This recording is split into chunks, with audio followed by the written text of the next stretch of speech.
Hi, welcome to the June 2020 Bourne Review. I'm Susan Barlow.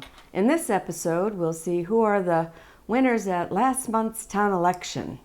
Take a look at decisions and controversies at town meeting. Check out what will be open in Phase 3 and get an update on COVID cases in our area. Learn about the lion's mane jellyfish we are seeing washing up around our beaches. Explore the trail at the Beal Conservation Area and see some fabulous photos by area photographers of the beauty that surrounds us. But first, some headline news and announcements. The Council on Aging Supportive Day Bridging the Years program has been discontinued. Due to social distancing and mask wearing, it would be too difficult to interact and communicate with patrons. While saddened, COA Director Deborah Olivieri said this will free up additional space for future programs to be held at the community building once it reopens. Thinking about buying a new appliance, furniture, or electronics? The tax-free holiday in Massachusetts will take place August 29th and 30th.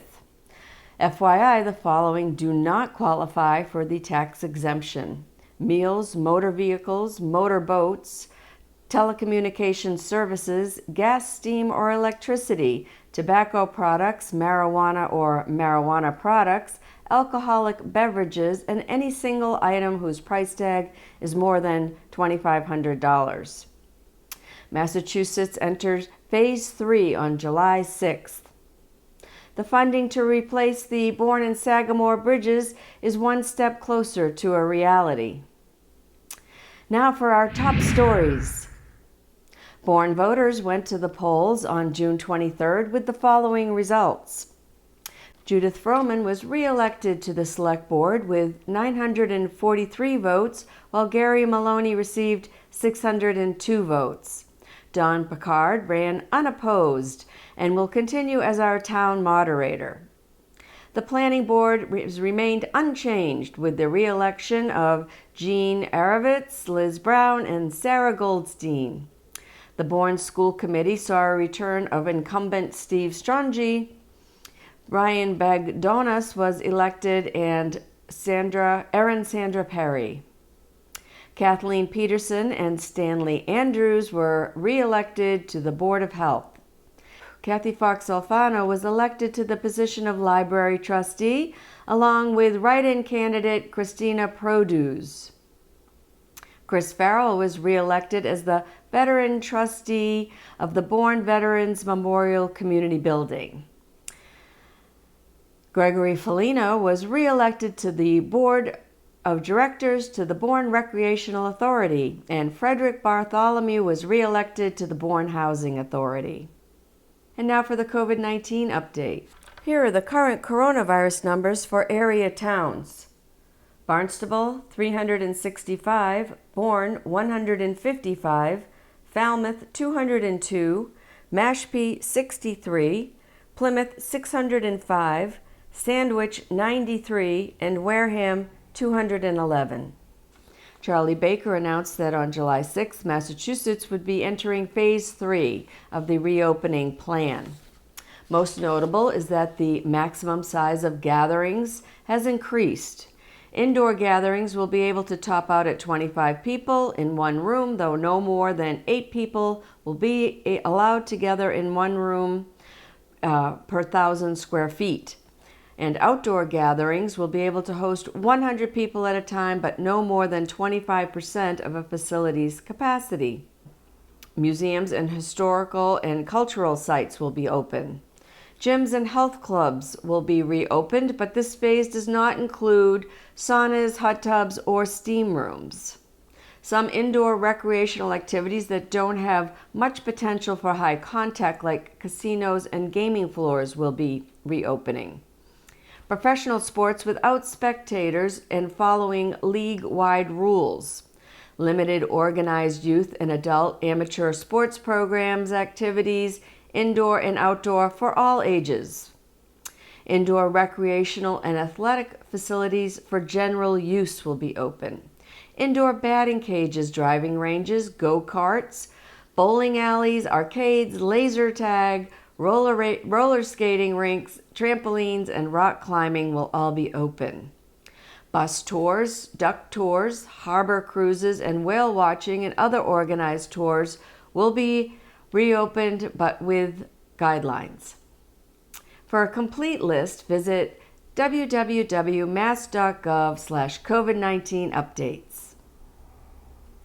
While Massachusetts has seen excellent progress in controlling the virus, which has allowed expanded reopening of our Cape Cod economy, the debate and confusion over wearing masks or face covering continues. It was on May 6th the Baker-Polito administration ordered all residents in Massachusetts over the age of 2 to use a face covering or mask in public areas where maintaining proper social distancing measures to prevent the spread of COVID-19 are not possible. Social distancing and staying home are the best ways to limit the spread of COVID-19. But if you must go out, make sure you cover your face. You can use anything that covers your nose and mouth, including dust masks, scarves, and bandanas. But leave the surgical masks and N95s for healthcare workers. When you wear a cloth mask, it should fit snugly against the side of your face. Be secured with ties or ear loops. Include multiple layers of fabric. Allow for breathing without restriction. And be able to be laundered and machine dried without damage. When putting on and taking off a mask, only touch the ties or ear straps. Don't touch the front of the mask. And wash your hands after touching it. Remember, masks slow the spread when you must go out. But staying home and social distancing are the best ways to protect yourself and others. For more information, visit mass.gov/COVID-19. COVID-19 can be spread by people who do not have any symptoms, and they do not know that they are infected.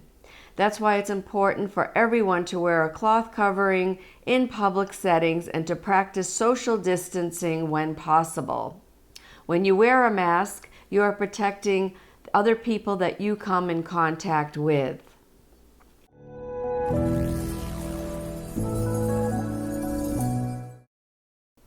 Town meeting was held on Monday, June 29th, under a large tent at the Bourne High School football field on a cool and increasingly damp night.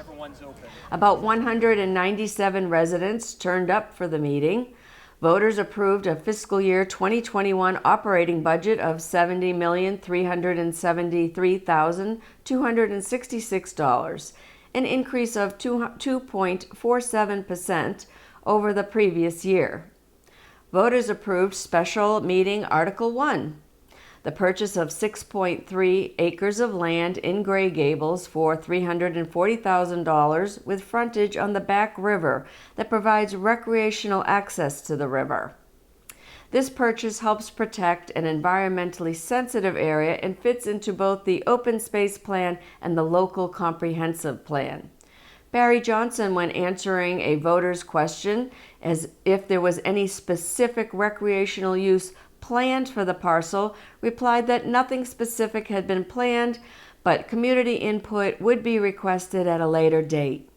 The meeting moved along quickly until Article 12 of the annual town meeting to see if the town would vote to place the following question on the ballot for the next annual or special town election.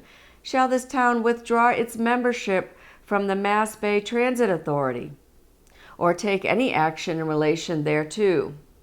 Sponsored by William C. Stafford and others. The article was discussed for an hour or more, and it was decided that there is no legal means by which the town can withdraw from the MBTA. Bourne pays $40,000 annually to be in the MBTA in hopes of having a commuter rail service extended to Bourne at some future date. Funding for the estimated $1 billion replacement of the Bourne and Sagamore bridges is included in H.R. 2 Invest in America Act. If passed under the Army Corps of Engineers recommended plan, the bridges would have 4 travel lanes, 2 acceleration and deceleration lanes, and appropriate bike and pedestrian access. On a historical note, on June 22nd in 1935, the Bourne and Sagamore bridges ceremoniously opened with a 7.5-mile long parade which crossed over both of the bridges. More than 8,000 people participated in a parade that began at Trading Post Corners on the south side of the canal, including the 26th Yankee Division. Massachusetts Governor Curley performed the ceremonial ribbon-cutting honors on the Bourne Bridge, and Mrs. August Belmont cut the ribbon on the Sagamore. The bridges were constructed simultaneously during the Great Depression. This photo shows the Sagamore Bridge under construction. Crews worked in two separate teams constructing the bridges from either side of the canal towards the middle. These massive construction projects employed men to cover work shifts 24 hours a day. More than 700 men worked on building these bridges. Depending on the job, pay ranged from 50 cents to $1.20 an hour. They were funded under the National Industrial Recovery Act of 1933, creating much-needed jobs.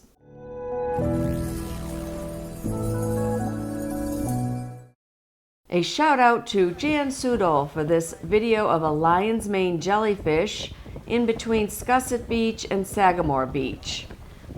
The Seacoast Science Center, a nonprofit marine education organization located in Odiorne State Park in Rye, New Hampshire, kindly shared this excellent video of a lion's mane jellyfish with Bourne TV. Welcome to our short video of the world's largest jellyfish, the lion's mane, which is often found in abundance off our coast. The largest lion's mane recorded in history was found on a beach in Massachusetts and was 7 feet across at the bow, with tentacles extending 120 feet. Yes, 120 feet. It uses its tentacles to capture, pull in, and eat prey such as fish, shrimp, and other sea creatures, including smaller jellyfish. In July 2010, some 150 beachgoers at Wallace Sands State Park in Rye were stung by the remains of a large beach jellyfish, which had broken up, spreading pieces of its tentacles throughout the water. The tentacles remain active even after the animal is dead, so don't touch. Here is a short video of a lion's mane swimming through the water at the Nubble Light. You can see how easy it is to come in contact with its tentacles as they spread through the water.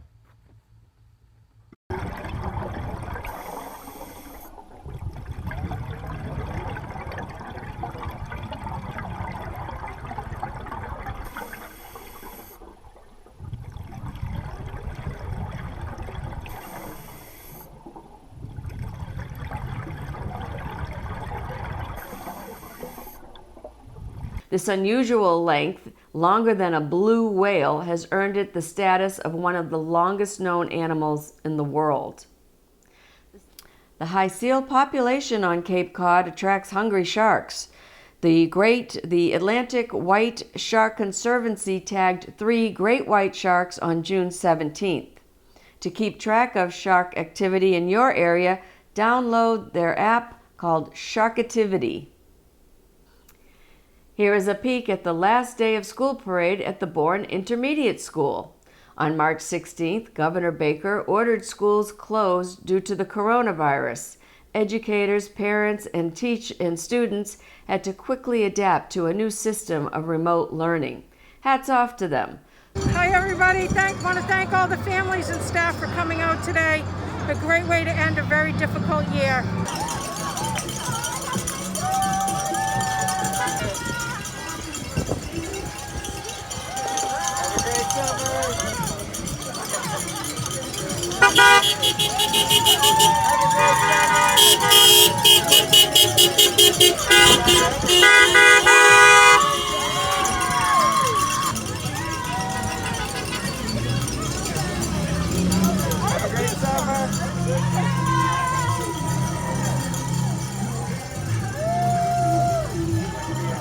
School was out for summer on June 15th.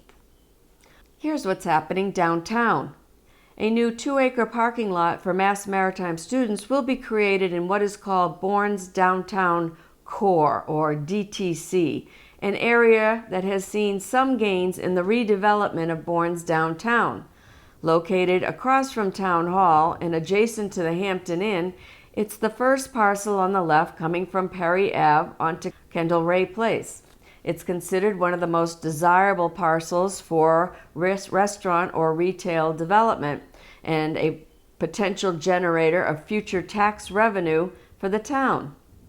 Mass Maritime, however, is a tax-exempt organization, and the student parking will mean zero tax revenue for Bourne. Construction of the parking lot is expected to begin August 5th. The Bay Motor Inn on Main Street is up for sale. Owned and operated by Irene and Fred Carbone. It has been in the family for 55 years. The Carbones hope to sell the property to a developer. On May 28th, the couple received a positive recommendation from the Planning Board for wastewater allocation for a development plan which would replace the main building with a 4,500 square foot, 4-story building containing 52 apartments, including a small retail component, behind which would be 2 additional apartment buildings, each 3 stories tall, having 10 apartments each.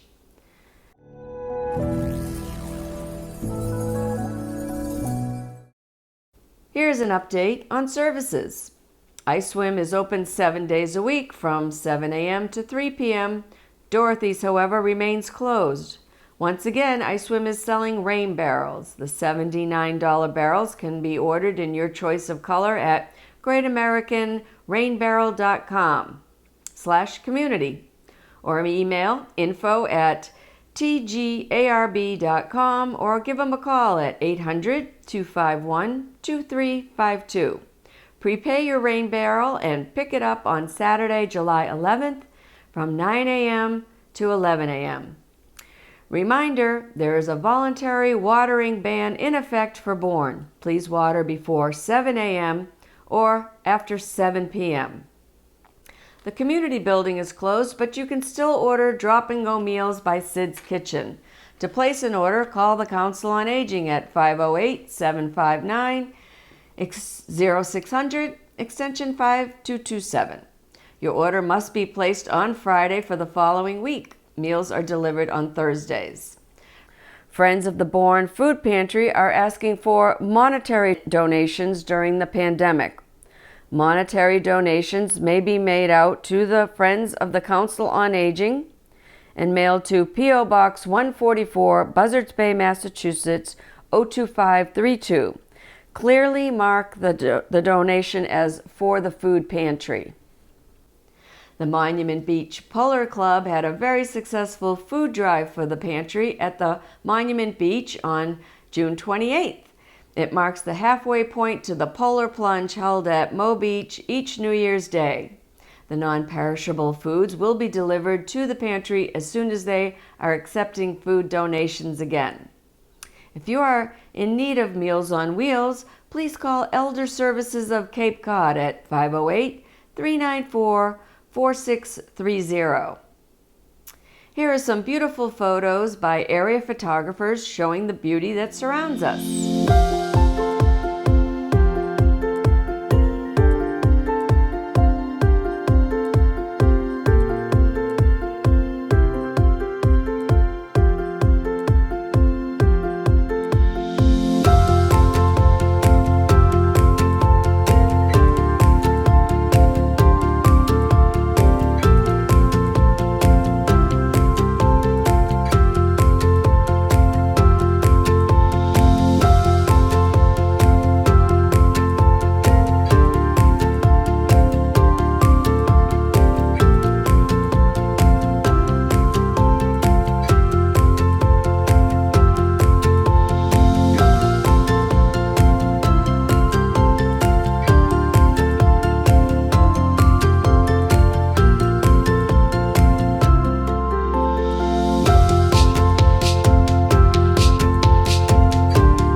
The pandemic and the need for social distancing has meant more of us than ever are spending time outdoors.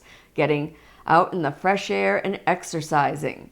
In our segment, Bourne Outdoors, we take a hike through one of the trails at the Beal Conservation Area.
Thanks so much for watching this episode of the Bourne Review, and I'll see you next time.